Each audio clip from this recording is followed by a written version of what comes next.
Au terme de cette rencontre entre Jésus et ce scribe qui l'interroge sur le plus grand des commandements, Jésus termine en disant, après une remarque du scribe, « Tu n'es pas loin du royaume de Dieu ». Et c'est vrai, il y a un lien très fort entre, d'une part, le commandement de l'amour de Dieu et du prochain, et d'autre part, le royaume de Dieu.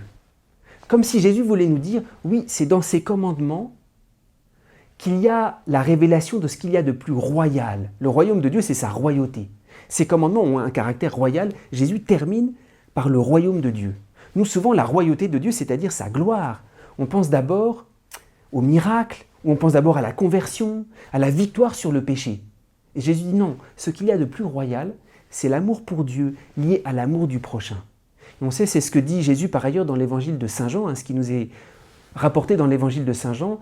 À ceux-ci, tous reconnaîtront que vous êtes mes disciples, à l'amour que vous aurez les uns pour les autres. La gloire propre de Dieu, révélée en Jésus, elle n'est pas d'abord révélée dans les miracles ou la victoire sur les païens ou les conversions. La gloire propre de Jésus, elle est révélée dans l'amour fraternel. Et on sait, c'est le plus grand témoignage. On aura beau faire tous les miracles, toutes les prédications, toutes les conversions. L'amour fraternel est plus fort. Alors c'est là-dessus que Jésus termine. Le commandement et la royauté. Tu n'es pas loin du royaume de Dieu.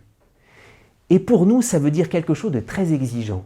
Il y a quelque chose de royal dans ces commandements. Ça veut dire que ces commandements vont impliquer une immense lutte. Et la lutte pour la charité, c'est ce qui est le plus difficile. Et on a tous à demander pardon parce qu'on a tous gâché les dons de Dieu. Mais on sait, c'est une lutte où Jésus nous promet sa victoire.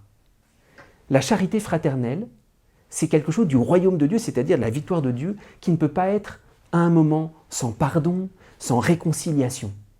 C'est pour ça que c'est très fort quand Jésus relie ce commandement au royaume de Dieu, c'est de dire, c'est pas seulement une exhortation à aimer ton frère, c'est quelque chose de la royauté de Dieu, et ça va te mettre dans une lutte très profonde.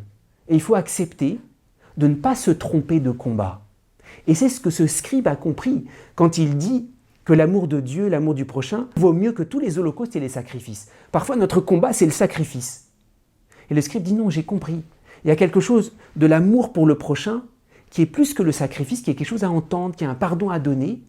Et c'est là qu'est le vrai combat. Cet évangile nous invite à découvrir où est la vraie royauté de Dieu qui nous est proposée.